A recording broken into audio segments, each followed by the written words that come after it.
All right, good afternoon, everybody. My name is Kevin Cooper. I am not Morgan Bentley. Slight change up in the moderation schedule today, but I hope you won't be too disappointed by my presence in his absence, although he is lurking in the back end. I am a vice president at Mote Marine Laboratory and Aquarium, and I am the chair for Sarasota Tiger Bay Club this year. And we welcome you today as we open up District 23 of the Florida Senate race today between Joe Gruters and Katherine Norman. Just to give you a sense of what we're going to do today, I'll introduce the candidates with their bios. We will move into an introductory statement from them, and then we will shift to moderated Q&A. And if we do have time, we will go to questions from those in attendance today. So with that, we will move over to introductions. And I will start with Joe. Senator Joe Gruters is a fourth-generation Sarasotan and descendant of Ringling Circus chief tent maker William Hobson, who moved to Sarasota in 1922. I love that. I've never heard that. That's fantastic. He's a graduate of Cardinal Mooney High School, Florida State University, and the University of South Florida, where he earned his master's in business administration. Senator Gruters was elected to the Florida Senate in 2018. He represents Sarasota County and part of Charlotte County and currently serves as chair of the Commerce and Tourism Committee. Senator Gruters has served as the Republican Party of Sarasota chairman for the last 10 years and is currently the Republican Party of Florida chairman. He also served as the Donald J. Trump co-chairman during the 2016 presidential campaign. Senator Gruters is a CPA and partner of Robinson and Gruters CPA. He lives in Sarasota with his wife, Sydney, and their 3 children. Joe, thanks for joining us today. Thank you, Kevin. And his opponent is Katherine Norman. Katherine is a self-described community organizer and lifelong Sarasota resident and mother of 2 sons who has taken on water quality, air pollution, and racial injustices locally while working as a marketing professional specializing in sustainable businesses and local small businesses. Ms. Norman has been a board member on the Environmental Caucus of Sarasota County Democrats and has worked along with local nonprofits to promote public health and environmental issues in digital media. Thank you for joining us, Katherine. Thank you. All right, like I said, we're going to open up with a brief introductory statement, about 2 minutes for you all. If anybody sees me wildly waving my hands, it means you've run out of time. But we will start with you, Senator. 2 minutes for an introduction. Well, thank you, Kevin. I'd like to thank the Tiger Bay Club for hosting this forum today. I'd like to thank my opponent for coming on and for her involvement in the race and her willingness to participate and help fight for the causes that we both agree on to make the community better. As you mentioned, I'm a 4th-generation Sarasotan. I love Sarasota. I love representing Sarasota and Charlotte counties in the Senate. It's really one of the most amazing experiences you could ever have. Is you really have the ability to go up there and to fight for issues that you care about, that you know your constituency is asking you to fight for, but also issues that are near and dear to your heart. You know, I've been in office now for a total of 4 years, 2 years in the House, 2 years in the Senate. In the 2 years in the Senate, I was able to be probably one of the more effective members as I passed 22 standalone bills where I was the primary sponsor. I've co-sponsored a lot more. We brought a lot of money back to the district. It's always interesting to go up there and do these battles, but I will tell you in Tallahassee, we have a great relationship, a working relationship with the Democrats. We have where everybody is overall pretty respectful of each other, and we work in unison for the overall greater good of the state. And I will tell you that Sarasota is well served. We got a great delegation. It's going to be interesting to see what happens now that we have Bill Galvano cycling off. He was the Senate president. Obviously, we were able to get a lot of resources as a result of that. But I think the new wave of legislators will have to step up and really go to bat, because as we face the budget deficit as a result of the coronavirus, we're going to have to make cuts, and those are not going to be easy, but we're going to have to do what's, like I said, best for our overall community. And my hope is to minimize the impact on the constituents here in Southwest Florida and to continue to be up there as an effective fighter for our community. Thanks so much. Thank you, Senator. And now over to you, Ms. Norman. Again, a couple minutes for an opening statement. Thank you. I want to thank Tiger Bay for hosting this forum. I'm Katherine Norman, and I have lived in Sarasota for over 20 years. I have two sons, age 7 and 4. I attended New York University, where I studied philosophy and psychology. There are 3 reasons why I'm running for State Senate District 23. The first reason is the environment. I am passionate and consumed with concern about protecting our valuable environment. I want to have a platform where I can have a voice that can truly advocate on behalf of our precious waterways. Our environment needs to be valued because of our health, our economy, our pleasure, and because Florida is the #1 state that will ultimately be impacted by climate change. The second reason I'm running is more transparency in government. Deloitte Consulting was paid $63 million to develop the unemployment website system. And everyone knows what a complete disaster that has been for the people trying to get their unemployment benefits. That was during Governor Scott's term, but here's the question that still needs to be answered. Why did Governor DeSantis award Deloitte Consulting another state contract for $110 million?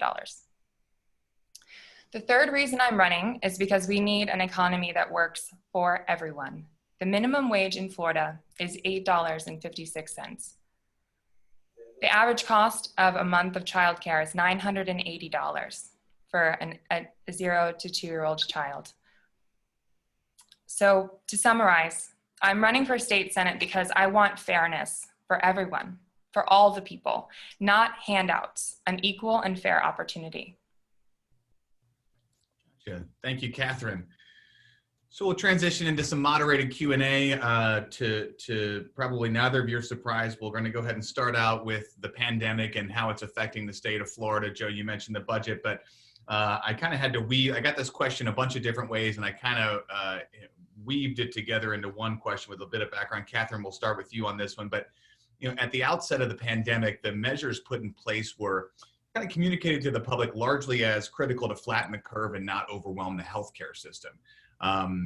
For the time being, at least in Florida, the healthcare system remains in a state of relative stability, yet questions about Florida's response to the pandemic persist. So the question is, what empirical evidence do you think should indicate whether or not the state's response to COVID-19 has been appropriate, and to what degree do you think that it has? Thank you for that very important question. I think that the empirical evidence with which we make the decisions, the epidemiologists that define these need to inform their decisions from a compassionate standpoint. And we have already opened up the economy at this point. And in October, thus far, at October 15th, we've had the most deaths in our state of any other state. And Sarasota County saw 4 deaths on October 13th.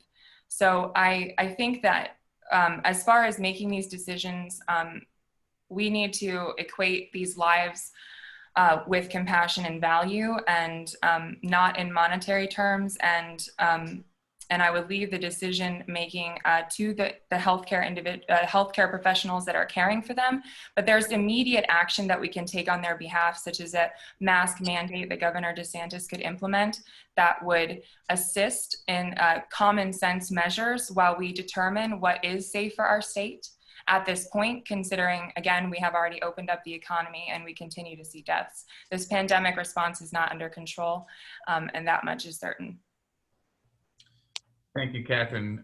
Same question over to you, Joe. I can repeat it if you'd like. No, I think I got it, Kevin. This crisis was both a health crisis and an economic one. And I think that the governor actually did a good job. I think that he listened to the scientists and was consuming data on a daily, sometimes even hourly basis to try to make the right decisions on behalf of Florida. In that step-by-step approach was the right one as we went into the crisis. And as we're heading out of the crisis, he's doing the exact same thing. And this is all based on science. It's based on real data.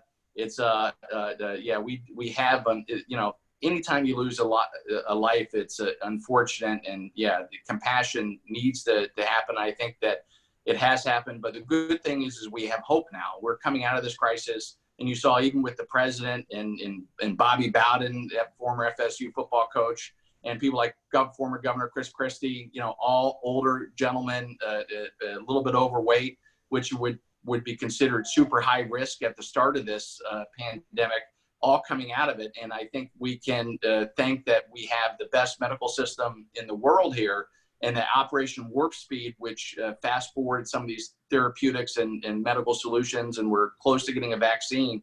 And as a result, all three of those individuals just over the last 2 weeks were able to come out of the crisis. And so I think the health crisis is we're slowly coming out of it. The economic one, I think with the PPP dollars and some of these other functions, I think we've been able to keep the government afloat. Unfortunately, some of these businesses like bars and restaurants and any type of social distancing type activity, these guys have been hit hard. The question is how can we help them get back on their feet? And certainly raising the minimum wage is not the answer for some of these hardest hit industries right now. But listen, my thing is leave it up to data in science. Continue to push on, because we need to get this economy rolling, because the most important thing outside of your health is to make sure you could be a good provider for your families. And without being able to go to work and have jobs, we're denying people that right. And I'm glad the schools opened up and we haven't seen that huge disaster, like the sky was going to fall, like so many people talked about.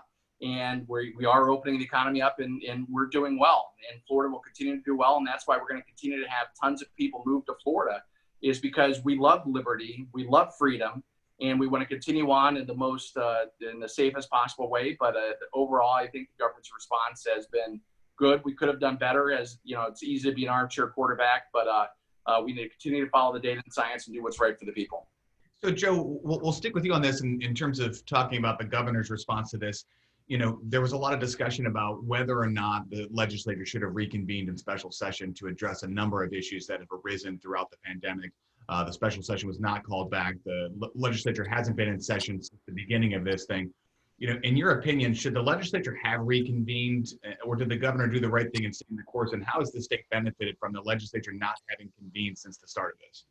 Well, listen, we pass a budget every year, and the great thing about living in Florida is we've had a conservative government over the last 2 decades. And as a result, what you've seen is we built up a $4 billion rainy day fund, which came in, which was used perfectly when this all went down. And then with the CARES Act combined, we were able to make up the budget deficit. And so, no, I think that the governor did the right thing. Obviously, when the unemployment system came up, Katherine, you're exactly right. That was a disaster of a project. I came out right away and said somebody should go to jail over it. I was appalled by the fact that they spent $73 million, and I was vocal on it, and I did everything I could to encourage them to adjust. And I think the governor then allocated almost all state resources and personnel, everything else, to trying to fix that problem. And I think our office has helped over 1,000 people through that process. I think we were number 6 out of 160 members in the legislature in terms of cases that we were able to help people with. And I have a great staff in Judy Kerr and Vicki Brill, and we were all grinding away for a couple of months. But listen, the state failed people in their time of need. There's no question about that. And it could have been much better. But I'm glad that the governor took the appropriate action, and I think we're now ahead of the curve, and hopefully we will learn from these experiences and make sure that we do better for the next time we have a major crisis like this. But I will say, you don't build a church for Easter Sunday, and I guess they didn't build this the system to handle the crisis of this magnitude, because I don't think anybody could ever have expected the entire economy to come to a crashing halt over the course of a week or two. And the number of applications, but I'm glad that they made those payments retroactive, so people were paid for the time that they were missed out. But we could have done better. We will do better in the future. But I appreciate that question, Gavin. So same question to you, Katherine, in terms of the pandemic response. You know, if you are in the legislature, should their special session have been convened by the governor to address a number of the issues, the unemployment issues being one of them? What is your view on that?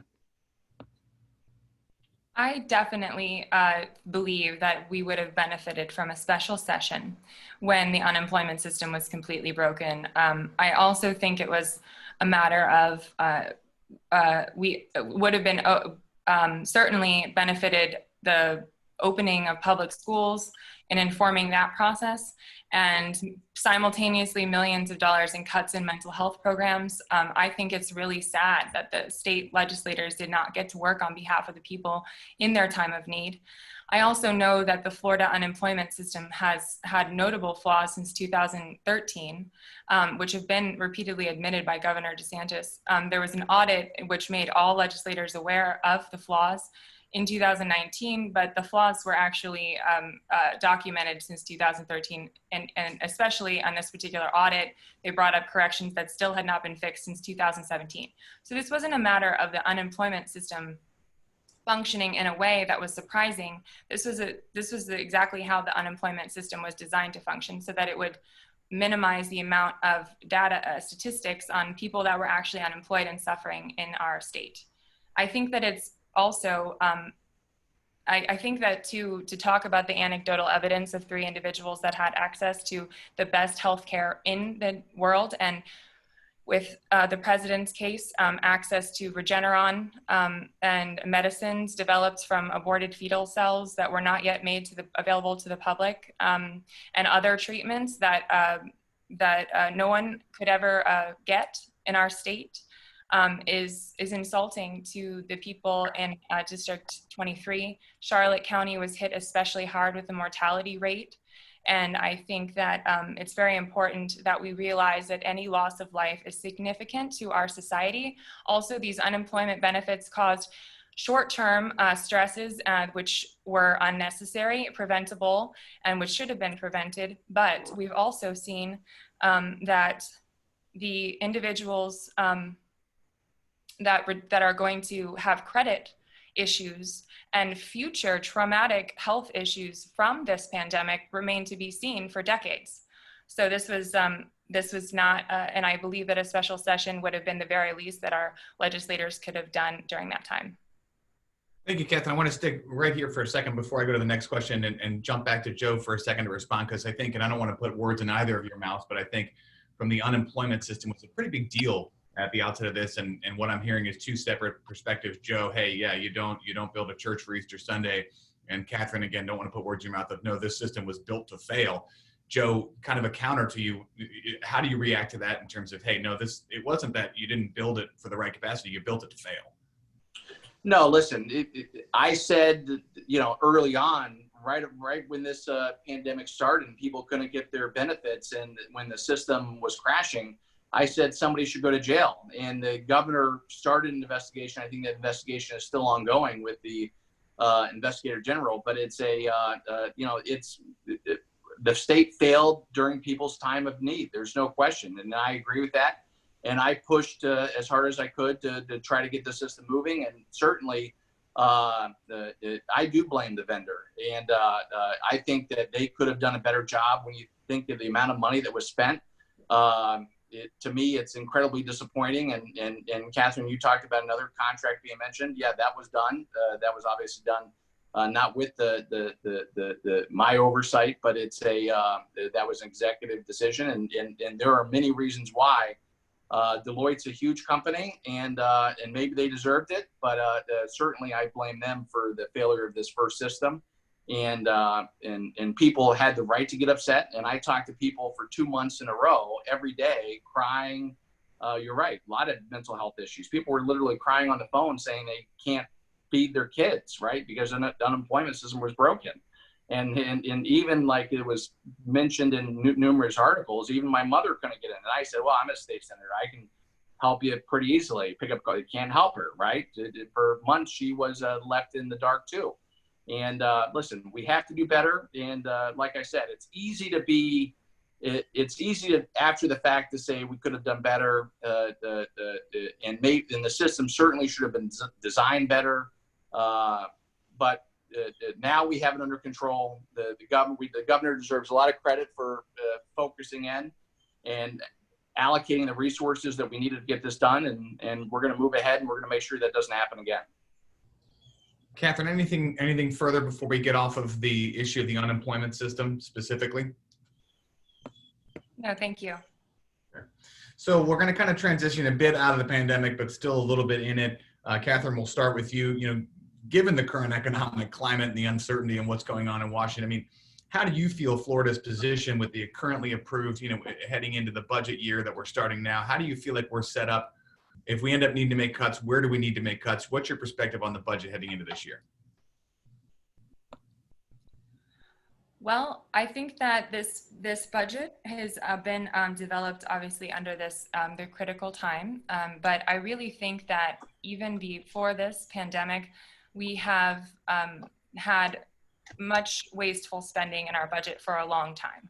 So I think that what we can do at this point is to understand how to legislate in preventative ways that will reduce expenditures, particularly in environmental impacts. I think that it's very important for us to invest into the communities, into our communities, and budgeting priorities should go into public health and education and environmental measures that will sustain what will be a future thriving economy. Thank you, Catherine. Same question over to you, Joe. How are we looking for fiscal year 21? You talked about the rainy day fund, but a lot of uncertainty heading into this. How should Floridians feel about the budget? Yeah, listen, it's going to be tough. We're going to have to tighten our belts and really make some tough decisions. I will tell you that the bill that I've been championing over the last couple of years that will help minimize that impact is my the online sales tax bill, which changes the sales tax that are collected through online third parties to the point of it collects it at the point of sale rather than having individuals go in and do it at a later time by filing the forms for the DOR. Most people don't file those forms. The state loses out about $800 million this pandemic. What it showed us that people are buying more and more stuff online, and it doesn't take rocket science to go to Main Street and see the stores closing, to see the various malls, and to see our retailers closing up shop for the benefit of foreign companies, out-of-state retailers, our local people who are paying taxes, providing jobs. They're getting hit hard, and at the same time, we're going to be able to raise about $800 million. So I think that will help. I'm hopeful that I can convince my colleagues that it's time. We're out of 50 states, out of 48 states that collect sales tax. I think we're one of only two, Missouri and us, that does not collect it yet. I think Missouri's in the process of changing that, and this is something that I've been working on. It's not a tax increase. I'm a practicing tax CPA, and as the chairman of the Republican Party of Florida, I would never advocate for a tax increase. However, this is much needed revenue that our state needs, and it will help our local retailers and will help us close that budget gap, number one. Number two, we have the stimulus compact that's worth about $750 million, and there are some other areas where we can do a better job of collecting. So with all those, that may get us to $2 billion, and then hopefully with some of the CARES money left over and some other the tightening of the belt. I don't want to talk about specifics because that's something that the entire legislative body on both sides, we're going to have to really dig deep to try to find out where we could save enough money to make sure we have a balanced budget. The great thing about Florida is, like many states, we have to have a balanced budget. But the tough thing is sometimes it requires us to make tough decisions. And like I said, as a CPA, I will tell you that I will fight for every dollar that I think our community needs. And speaking of tough decisions, Joe, it seems like year in and year out, there's, constant questions on how the legislature spends different pots of money. And for example, the legislature's been criticized for how allocations have been made to Florida forever. In the wake of the 2014 passage of Amendment 1. Similarly, the legislature takes a hit, criticized for its treatment of the Sadowski Affordable Housing Trust Fund. And there's probably never going to be enough money, but is the legislature responsibly spending funds for programs like Florida Forever and Sadowski? Well, it's interesting. It was not. Yeah, it was the state Senate that pushed for it. We gave up a lot for the Sadowski funds and to be fully funded last year. Affordable housing is needed throughout the state in various corners, and whatever we could do to help ease the burden and try to help people live where they work. It helps everybody. It's a winner. I've been fully supportive of fully funding the Sadowski funds in Florida Forever. We had record investments in the environment, whether it be Springs, Florida Forever, and various other funds last year. But obviously that was a year where we had a lot of money to spend. The future years, like I said, when we tighten those belts, it's going to get tougher and tougher, but all of that will have to be considered and will have to outweigh, because what you don't want to do is you don't want to go in and cut education, because that's the future of our country, and making sure that they have the best possible chance of success for the students, and certainly healthcare. It's really tough to tell somebody that we don't have money for them to get certain procedures. I think it's both of those, all of these subjects are going to be heavily scrutinized, and we're going to try to pinch every penny that we can, and find some greater efficiencies, but at the same time, hopefully go after some of these additional revenue streams that were available that haven't been aggressively collected. And so the combination of both will help us get through this crisis. Gotcha. Katherine, same kind of question to you. You know, even in the good times, it seems like there's criticism of how we spend certain money that's supposed to be designated environment, affordable housing. You know, is the legislature responsibly handling funds in areas like Florida Forever and Sadowski? I would say that if these trust funds are using money for anything other than what they've been entrusted to be used for, then it's not a proper allocation of funds. I think that what we can see clearly taking a look at the budget is where our priorities are really, I believe, what should be more critically investigated before we proceed with the budget, because in District 23, we have approximately 100,000 children living in this district. And 1 out of every 4 of them, approximately 24,355 children are living in poverty, and 12,000 of them don't have health insurance. So where there's a will, there's a way. We are, when we are discussing these legislative priorities, I think that we need to take care to advocate on behalf of the least advantaged citizens, namely the children that are living with food insecurity and housing insecurity. We had 75,106 students in Florida that were homeless. So that's an increase of 83% since 2008.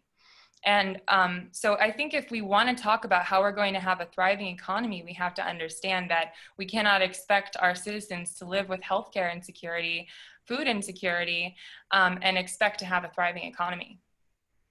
So sticking there, Katherine, you know, there's a lot of differences, I think, between the two of you. There are some similarities. One of them seems to be you both advocate for a sustainable and strong economy. It's kind of a softball thing, but so in your perspective, what is the most important bill you could file as a state senator to implement a new policy that you think would strengthen Florida's economy? I am really proud to be part of a resolution that is alongside other state legislative candidates, the Florida Climate and Economic Defense Initiative. It's a comprehensive plan to strengthen Florida's economy by investing in green technology and green jobs, and all the things that can be gained from that. For example, Senator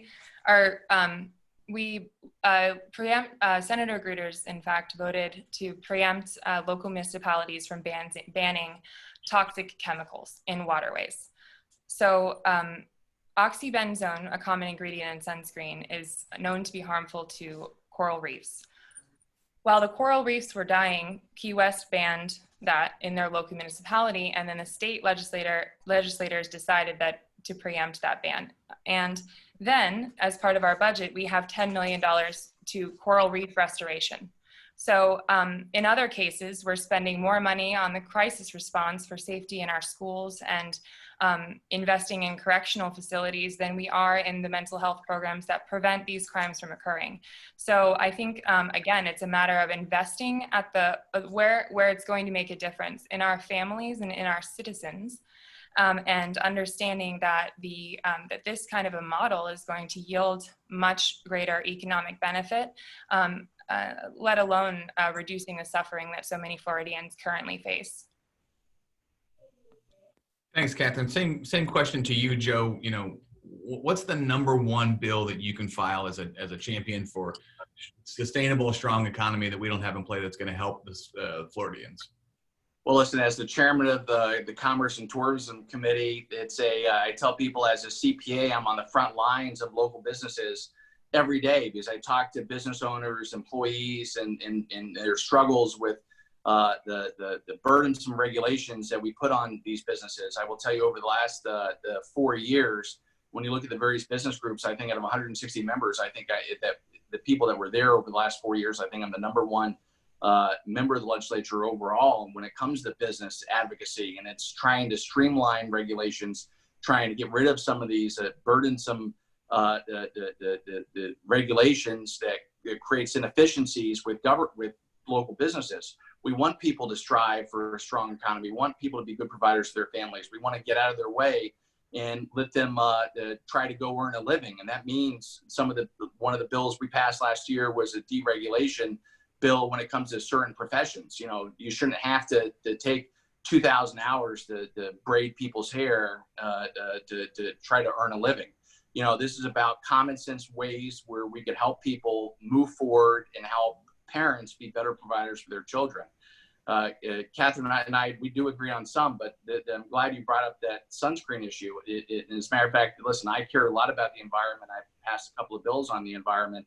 But when it comes to the sunscreen issue, the scientists have differing opinions. I have called scientists up prior to that vote and asked them what impact does it have. And I think that the consequences of banning sunscreen in a state like Florida will be catastrophic to people because of our sun and other issues. And so the banning sunscreen in Florida won't work. And that's a terrible, terrible policy overall. Thank you, Senator. Kind of going to transition out into a number of questions we received. And again, I got a question from each of you for the other, but here, you know, the pandemic isn't the only nationwide challenge and issue at the forefront this year. Racial injustice and inequality has certainly in many ways been on equal footing.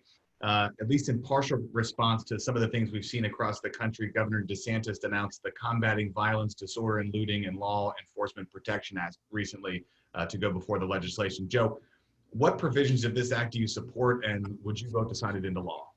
Listen, don't loot, don't riot, don't damage. If you want a peaceful protest like we've had in Sarasota, by all means, go for it. That's your constitutional right. Don't go walk out in the highway. Use crosswalks, use common sense. Don't danger the lives of others. Don't hurt our officers. I'm glad this is another area where my opponent and I differ. Numerous times on different posts, she says she wants to defund the police. I want to make sure our police is fully funded.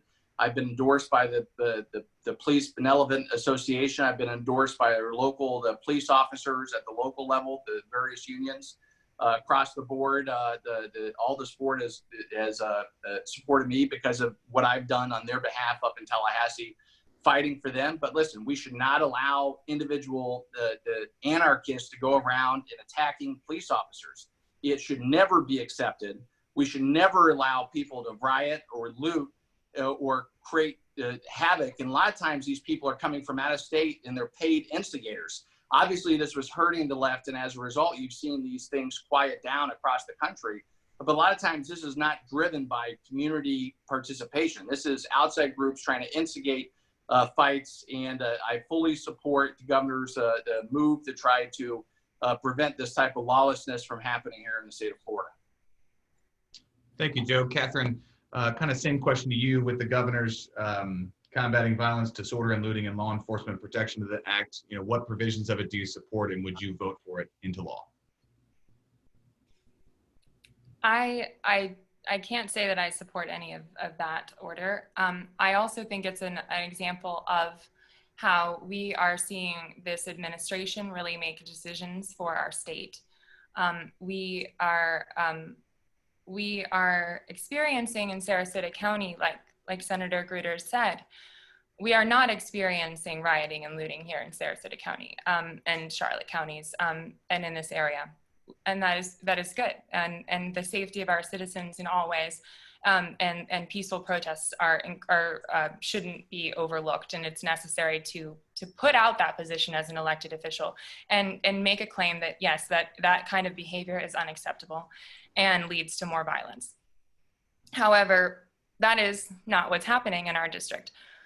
What is happening and why I do advocate for police reform defund the police is a matter of reallocation of the funds currently in place for our police department, so that we can have better outcomes and more transparency for both police officers and our citizens.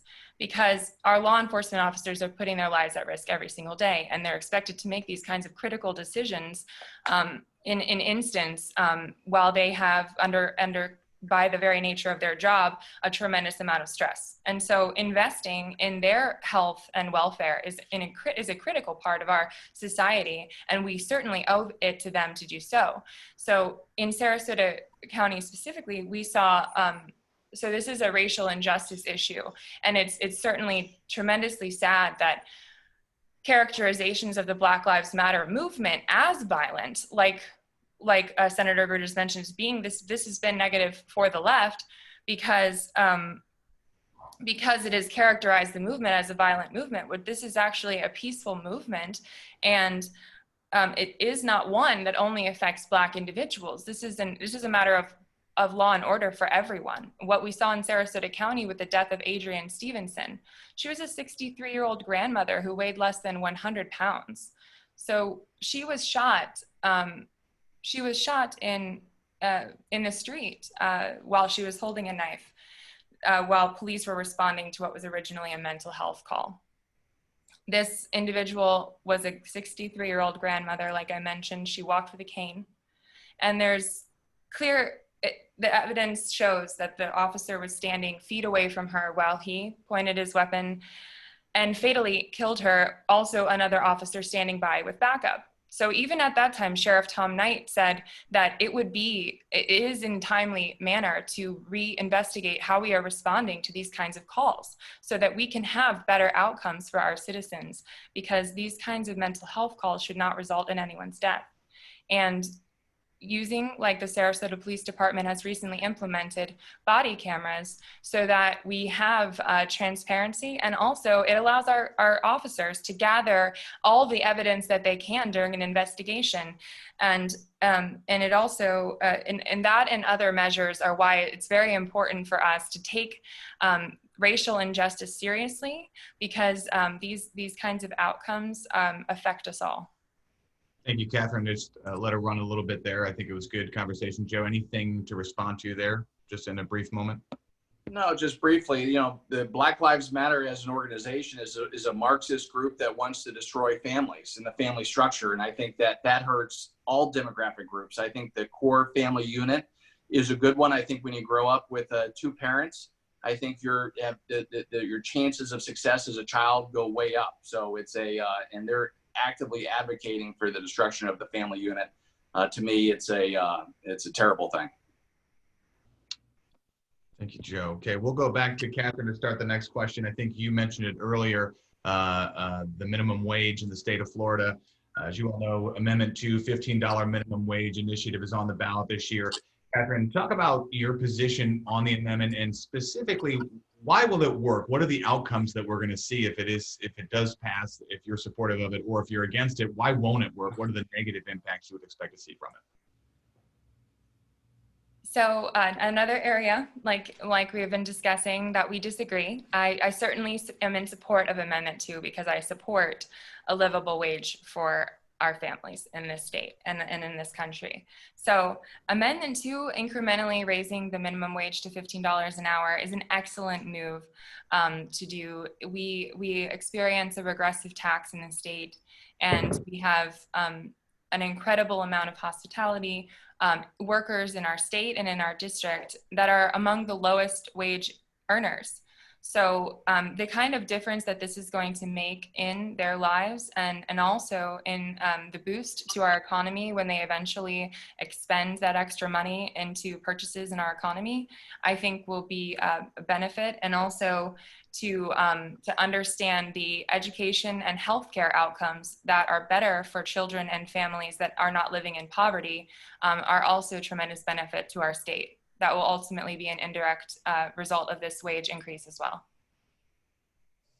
Thank you, Catherine. Same question over to you, Joe, on Amendment 2. Listen, the best thing we could do for our economy is to continue to strengthen it and make it the best possible economy, because all wages will increase. And the people that advocate for this increased minimum wage, I say, why stop at 15? Why not go to $50 an hour, $100 an hour?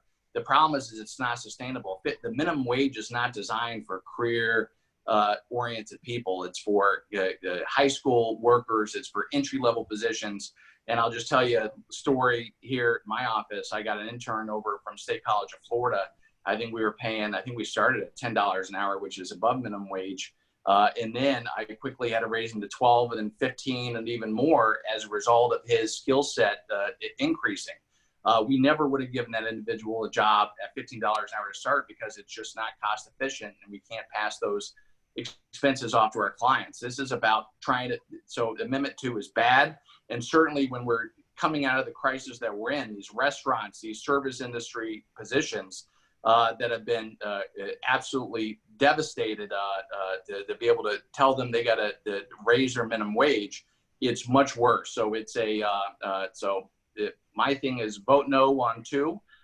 We'll be better off as a state, and let's continue to pass policies that will drive the economy and make it stronger. And that way everybody can benefit from the rising wage, and we can continue to give high schoolers and college kids and entry-level positions access to some of these jobs that Amendment 2 potentially will go away forever.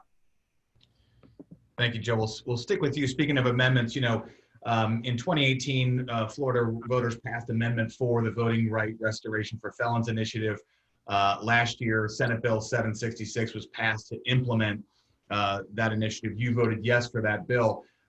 It's kind of just been hung up in the courts ever since, I think most recently in the Circuit Court of Appeals actually last month. So do you think the state has implemented the passage of Amendment 4 in line with the best interests of the citizens and in line with the voters' intent who have passed the amendment?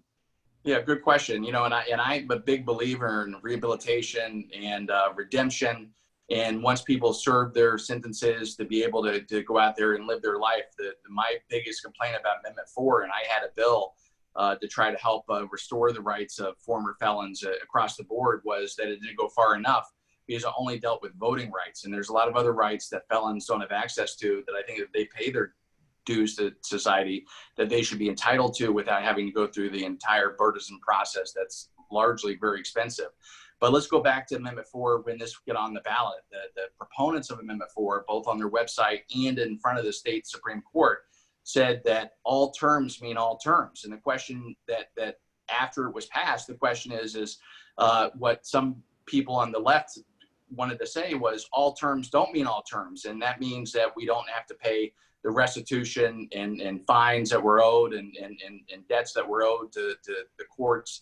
And and I agree. Listen, when you pitch something as Plan A, you can't, after it passes, say, nope, that's not what we intended. It's Plan B. But that's exactly what these advocates were doing. What they should have done is been honest with the people from the beginning. And if they were consistent, my guess is wouldn't be an issue today. They came out and said that all terms, including fines, fees, and penalties, were included in the all terms, both in their website and in front of the state Supreme Court. So it's no surprise I believe the state Supreme Court decided that all terms meant all terms because that's exactly what they advocated for in the state Supreme Court. If they wanted to mean differently and they didn't want all terms to be included, they should have told the public that at the time and not try to pull a switcheroo. That's why people don't like politicians. That's why people don't like politics. People should do what they say they're going to do. And this is a clear-cut example of them trying to do trickery after the fact. Katherine, same question over to you on the implementation of Amendment 4. I agree that the Amendment 4 was a necessary and really a great measure that had overwhelming support from Floridians. And that was an exciting moment for the individuals who had lost their right to vote. I think it's a very tragic and completely misrepresents what the will of the people was, which was to restore the felons' voting rights. I think it's sad that it's now cost money to evaluate what this actually means in the court of law.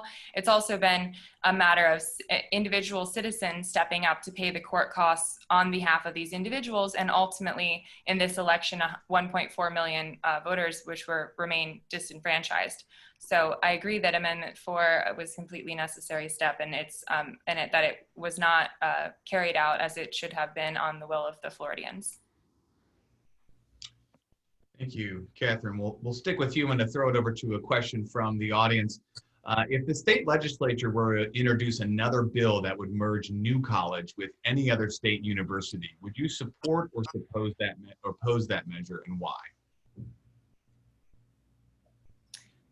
I think that the autonomy of New College has benefits, and that the decision to merge New College with another college in the state would be best made on with understanding of the unique position that New College has as an incredible university, and it's an incredible higher learning education institution. And so that's how I feel about that.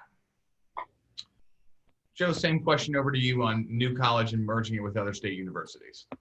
Yeah, I agree with Catherine. I think it's a special institution that we have in our community that's worthwhile to keep. And I think when this first came out, I rallied the troops with my other legislative delegation members, both R's and D's, to come out strong against it and to try to do everything we can to stop it. And but New College's issue long term is can they get the enrollment up to a point to where they could be self-sustaining? We're not always going to have years where we have like President Galvano as the champion that could save them with large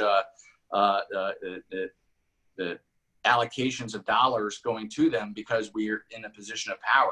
The New College has to really look deep inside themselves, and I hope that they can continue on with the mission that they currently have. But they have to figure out a way to make it so it's marketable, so more people want to come. You have to get that enrollment up. Otherwise, you can't do it. I'm going to continue to do everything I possibly can as a state senator to advocate for its independence and for them to be an independent member of the university system here in the state of Florida. But the Board of Trustees will have to do everything that they can to come up with solutions that will allow them to increase their enrollment so they could be self-sustaining. Thank you, Joe. I want to keep it with the audience here right now, and this is something I'm not too familiar with, so hopefully if I need to fill in gaps, I can. But question coming in, if either of you are in session next year, would you support power purchase agreements that would allow municipalities and nonprofits to obtain solar power installations? Assume kind of self-generating energy. Joe, we'll start with you. Listen, I'm always for if there's economies of scale and you could figure out a way to make it so you can lower your power bill by installing your own solar, then sure, why should the government get in your way? I'm all about freedom and liberty and trying to do whatever I can to help people get government out of their lives so they could be more successful.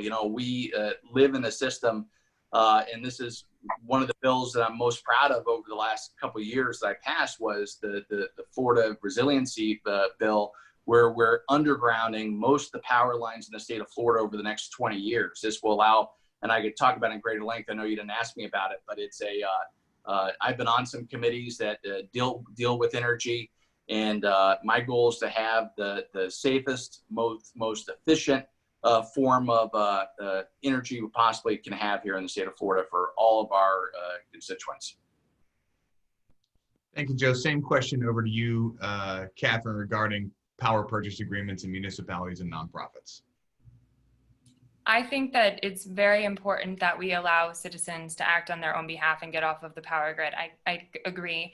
I think that I actually was recently talking with a neighbor and a solar engineer who was extremely frustrated by the greenwashing that took place with the Florida Power and Light solar initiatives, and that he was originally told that his home wasn't a good fit for solar, and he was able to outfit it himself. So I think that we're the Sunshine State, and we have a tremendous opportunity that should be taken to make solar an integral part of our infrastructure of power.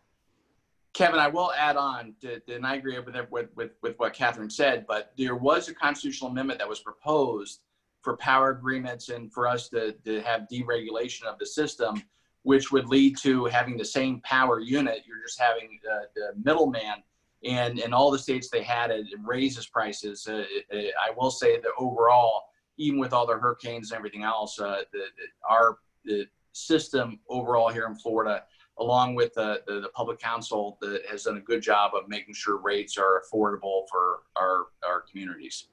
It's kind of something you just mentioned brought me back to something we were just talking about. And Catherine, I'll come back to you for the question. But Joe, you mentioned, I remember that amendment when it was on the ballot, and we talked today about felony voting rights being on the ballot, and minimum wage and open primaries on the ballot this year. And Floridians are seeing some substantial and sweeping changes being put forth in recent years on the ballot. So, to you, Catherine, is there a danger with all this legislating from the ballot box, or is it a good thing that the public has such opportunities to impose their preferences into the Constitution? I think that's such an exciting question because Florida's Constitution is so special and has automatically reviewed every 20 years. So I think that the fact that we have so many amendments is a strength. And I think that the ability for our citizens in the state to come together and decide what's in our best interest is an incredibly important constitutional right that it's afforded to us here. And I support citizen initiatives in general. And I also I think that voting to make it more difficult for people to put an initiative like Senate Bill 1794, Senator Gruters, I believe, voted to make it harder for citizens to put amendments on the state constitution on the ballot. And I think that that's a mistake and goes against our constitutional rights. And Kevin, let me address that. It's not trying to make it harder. It's trying to make sure that we take special interests out of it. What we don't want, this is supposed to be a citizen initiated process. And what basically happens is if you go to the legislature, can't get something passed, you go hire some out-of-state company for $5 million. They drop ship people to stand in front of Publix and Cash and Carry and Winn-Dixie, and they get people to sign these petitions, a lot of times not knowing what they're signing. And once it's in the Constitution, it's in the Constitution forever. We should take this document as being sacred. We should try to do as much as we possibly can through the legislative process. That's why you elect representatives and senators. The Constitution shouldn't be for sale, and it shouldn't be a mechanism where special interests could go bypass the legislative process with a couple $1 million, and like I said, drop ship random people into Publix's parking lots to get these petitions signed. To me, that's not what our democracy is all about, and it's bad for the system. And you end up things with like pregnant pigs and other goofball type ideas being pushed. So what would you say then, Joe, to that point? I think some of the criticism out there when these amendments come up, they say, hey, the legislature, when something like Amendment 4 passes with 64% of the people that showed up voting passed it, saying, hey, the legislature just isn't doing their job. So we need to get to the ballot box and we need to make this happen. Clearly, we support it. I mean, how do we respond to that? I think what you're saying is right in terms of the process, but what do you say to critics that say, hey, no, this is really just an effect of legislators not doing their job? Well, listen, if the legislature can't get the job done and people think that their issues are being ignored, they vote out your member. You have a chance this November 3rd to vote to continue to follow policies that I vote for, or you could choose Katherine Norman if you think what she's saying is correct. But it's that's your first line of defense. Number two, go out there and work it. But what you don't want to do is you don't want these special interest groups being able to pay $5 million to drop ship these people from out of state, and that's what we try to prevent. If it's truly a citizens initiative process, then let it be the citizens that take this over and go fight for it and get it on the ballot. But that's not what's happening. These issues are being hijacked, and a lot of times, like I said, they're not going through the legislative process sometimes at all because they think that they can't get anything passed because they're not either trying hard enough, they're not advocating for it enough, or they're not going out and building champions. For issues, it's tough to get something passed. You got to get people all to agree with you on the positions that you're trying to advocate for. It's not easy. I think there may have been a couple thousand bills that were filed last year alone or last cycle, and only a couple of hundred passed. It's not easy, but you got to be smart about it and do the right thing. What you don't want to do is allow the special interests to bypass the process overall, and that's what we're allowing to happen here in Florida. Thank you. So we're going to transition into almost a close when you both will have kind of a time for closing remarks, but I did receive questions from each of you of the other. And so I'm going to ask you each one question that the other post, and my apologies for taking some liberty with. I researched heavily all the questions that were sent in, so I made sure I knew what I was trying to talk about. But this is from Katherine to you, Joe. On its 2020 legislative scorecard, the Florida chapter of the Sierra Club points out that you voted against 5 bills towards which the club dedicated considerable time and resources. In addition, your website lists no endorsements from environmental organizations. How do you reconcile these items along your platform of environment that includes water quality?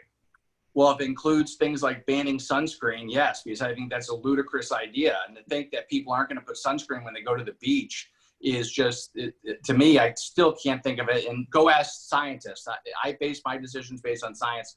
The Sierra Club obviously has an agenda. They may have supported some of the things that I backed. But think about this. Think about what I did. In the first time in over 20 years, I held polluters accountable by raising the fines by 50% across the board, in some cases even more. Fines haven't been touched. I think that the environment is in our water is the lifeblood of our economy, because of everything depends on it. And certainly the future generations want to come to enjoy the lifestyle that we all enjoy. And so for me, I'm a proud Republican that supports environmental causes. I will continue to push for more policies. I do believe that man-made pollution intensifies red tide, and that's why I helped pass the Red Tide Initiative, where we brought marine funding over the next 6 years to try to address that issue. But I'm going to go one step further and say that we need to do more to hold polluters accountable. I would have passed a much tougher bill, but again, you have to get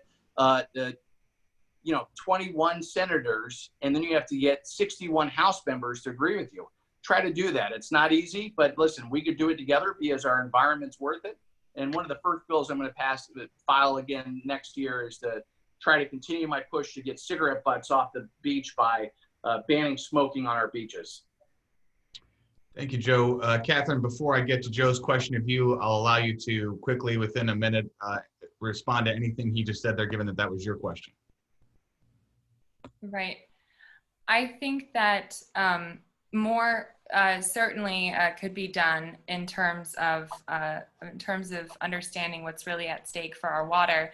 But while increasing the fines for spillage pollution is on its face a good measure, I think it's still going from 10,000 a day to 15,000 a day is still really pennies to these the governments that will ultimately be responsible for paying them. But I also think that it would be a much better investment for us to make the kind of septic to sewer conversions that are going to have dramatic positive effects on our waterways. We have $25 million going to the Indian River Lagoon, a very critical estuary on the Atlantic coast, and we know that there's 59,000 homes that have been deemed that their septic tanks are faulty and that they're leaking human waste into our waterways.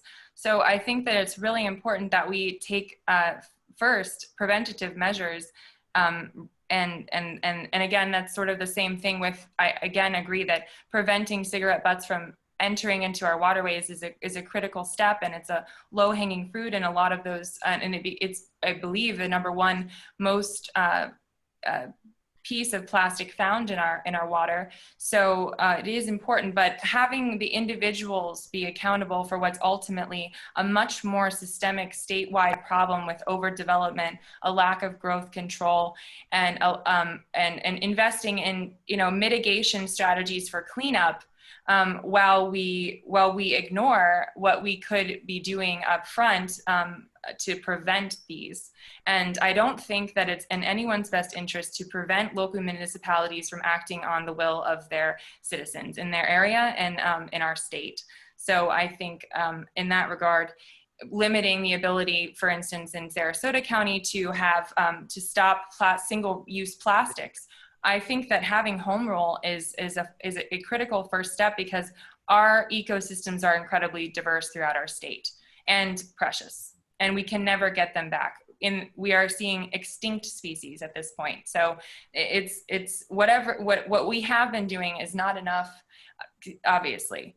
And so transitioning to Joe's question to you now, and give Joe that same ability to respond if you would like, but then we'll do closing statements from the two of you on the back end. So Katherine, the Florida Conference of Catholic Bishops 2020 Candidate Questionnaire Project shows that both you and Senator Gruters support, and I quote from this, prohibiting abortion when a fetus has reached 20 weeks gestation and has the capacity to feel pain. Katherine, would you file a bill to that effect in the Florida Senate, and what made you support that position?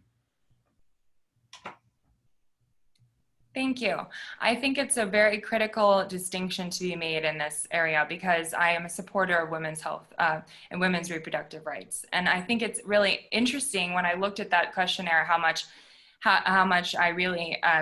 resonated with me on a humanitarian level. So this in particular, I think it's important that we do define a date that can advocate on behalf of an unborn child's welfare. I don't think that chipping away at abortion rights, which should be made on an individual level with regard to the anti-abortion bill Senator Gruters filed to withhold the decision-making capability for individuals to choose abortion if they found out that the termination of pregnancy was based on a determination of genetic disorder or another physical disability or mental limiting characteristic. So I think that that it's an incredibly nuanced position that I would not seek to chip away at personally as a legislator, but I would certainly seek to implement common sense strategies to prevent suffering suffering with scientific data to back it up. Thank you, Katherine. Joe, same respect to you. It was your question. Anything to respond to there? Well, listen, certainly, Katherine, I appreciate your support of the Pain Capable Unborn Child Protection Act. And one of the ways you're saying you don't want to chip away the rights of women's reproductive rights, but at the same time, you want to say you want to do it in a humanitarian way. And but that's why people don't, because either you're being disingenuous on this program or you're being disingenuous with those pamphlets that are going out to all the Catholic churches. You have to, if you're for the pain capable bill, which is one of the bills that I filed, yes, then you should be for it. You should stand up and say, yes, I am for moving it to when the baby feels pain. And in this case, that questionnaire said 20 weeks. And so I agree with your position. I am thankful that you have my same position, and hopefully you would have supported my bill. But it seems like from what you said just previously on this program, you probably would not have supported it because you're saying you would not have. Are you saying you would support my bill or you will not support my bill? I'm saying that I would support the bill, but I would not sponsor legislation limiting women's reproductive choices. And if I did, they would go with the best interest of our citizens' healthcare, predominantly the women involved at the forefront. So it doesn't have to be, I think, a black and white issue where we decide that we're going to, it's an individual issue. However, I would support the medical information that we have supporting that at that point, it would be inhumane to I appreciate your support of that bill, Katherine. You're making the right decision. Thank you very much. Thank you. I think we, if I recall, we started the program with you, Joe, in introductions. So I think we can end starting with Katherine. Again, everyone should appreciate the time and candor you guys gave here. I have a couple announcements when this finishes, so don't hop off right away. But Katherine, we'll toss it over to you. 2 minutes again. When I raise my finger, 2 minutes is up. But a little closing statement from you, Katherine. Thank you. Well, in closing, I want to thank again Tiger Bay Forum. Thank you, Kevin Cooper, for moderating today. And thank you to my opponent, Senator Gruters, for participating today.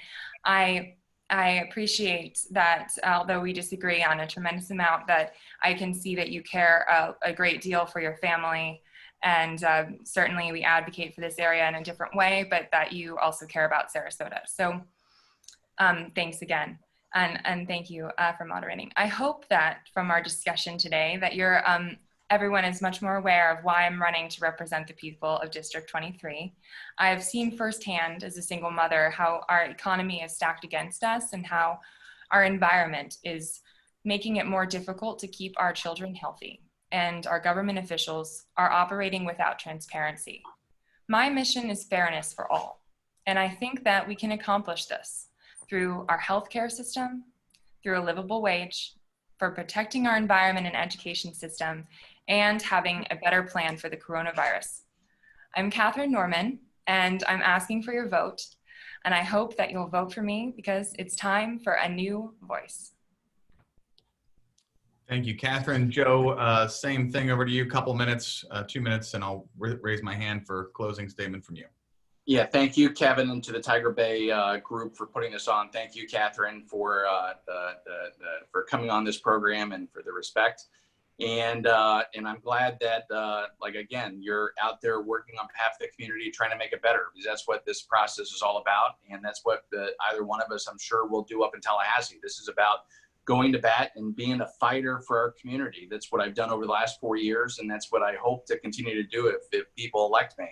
I love my role as a state senator. I go up there every day trying to fight for our community, to try to make sure our economy is the best it could possibly be. Like I said, as a CPA, I believe I'm on the front lines of local businesses. I think we can do better. I think a strong economy makes all of our jobs easier. And for me, it's about doing what's right for our families, for my family, for my 3 children, Catherine, for your children, and it's for our community overall. I just want to say thank you for giving me that opportunity, to everybody who's watching out there, and I really appreciate your vote, and I'll continue to be an effective fighter for you up in Tallahassee. And although I passed 22 bills, I don't know if I could repeat that over every cycle that I'm in office. I will continue to do everything I can to be a strong advocate on your behalf. Thanks again. Thank you, Joe, and thank you, Catherine. Thank you both for joining us today. I appreciate, again, the candor and the conversation. Tiger Bay is proud to bring these type of conversations to the larger community. Don't forget to join us on at our next Tiger Bay, November 12th, 2020. We'll see what happens, a 2020 election wrap-up. We'll have Jack Brill, the acting chair of the Republican Party of Sarasota, Joanne DeVries, the chair of the Sarasota County Democratic Party, Zach Anderson, the Sarasota Herald Tribune's political editor, and Jacob Ogles, local political writer. Again, November 12th, actually moderated by Morgan Bentley this time. Today you were stuck with me. And those still with us, please stick around for a poll that'll pop up. And again, candidates, thank you so much for joining us. I appreciate your time. Thank you.